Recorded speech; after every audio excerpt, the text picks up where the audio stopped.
কংগ্ৰেছে প্ৰথম তেওঁলোকে এটা টকা সংগ্ৰহ কৰি আছে 3 কোটিৰ পৰা 5 কোটি টকালৈ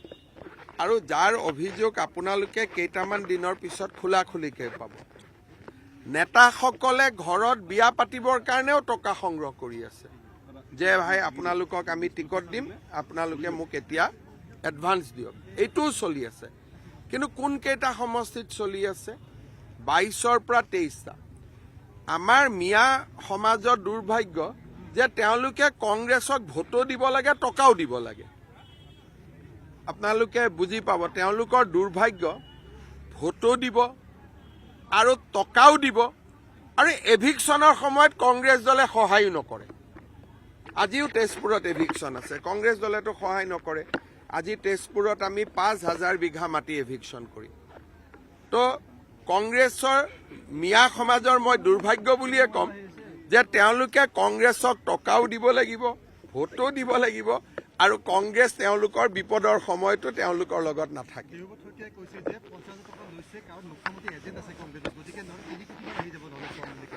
নহয় মোৰ এজেণ্টবিলাকে টকা দিব নোৱাৰিব নেকি এইটো আকৌ ভুল কথাহে ক'লে যি মোৰ এজেণ্ট নহয় তেওঁলোকে দিব নোৱাৰিব মোৰ এজেণ্টবিলাকেতো 50,000 টকাটো দিব পাৰিব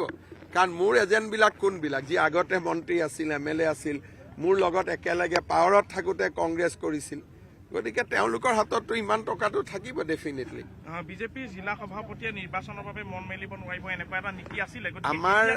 এতিয়াও আমি সেইটো নীতিতে আছো যে জিলা সভাপতিসকলে টিকেট বা প্ৰাৰ্থী নহ'লে আমি ভাল পাম কৰবাত যদি কিবা এক্সেপশ্যন কৰে পাৰ্টিয়ে বেলেগ কথা কিন্তু আমি জিলা সভাপতি হোৱাৰ সময়তে তেওঁলোকক কৈছিলোঁ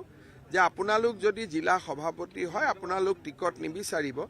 কাৰণ এটা সিটত আপোনালোক আবদ্ধ হৈ যাব আপোনালোকে গোটেইকেইটা সিটতে কাম কৰিব লাগে পিছত এমপিত খুজিব এতিয়া মোটামুটি আমাৰ মেক্সিমাম জিলা প্ৰেচিডেণ্টে টিকেট নোখোজে বা তেওঁলোকৰ আগ্ৰহো নাই কৰবাত দুই এটা এক্সেপশ্যন যেনেকৈ সকলো কথাতে দুই এটা ব্যতিক্ৰম থাকে হয়তো দুই এটা ব্যতিক্ৰম থাকিব পাৰে দলে সেই ক্ষেত্ৰত সিদ্ধান্ত ল'ব নিৰ্দিষ্ট সময় বিজেপিৰ লক্ষ্য একো নাই ৰাইজৰ আশীৰ্বাদে বিজেপিৰ লক্ষ্য যে ৰাইজে আশীৰ্বাদ কৰিব যিমান তাত আশীৰ্বাদ দিব আমি সিমানতে সন্তুষ্ট চৰকাৰখন হ'লে হ'ল আপুনি বিচৰা বাতৰি পাব কেৱল নিউজ 18 এপত নিউজ 18 এপ ডাউনলোড কৰিবলৈ স্কেন কৰক এই QR কোড গুগল প্লে ষ্টৰতো পাব এই নিউজ 18 এপ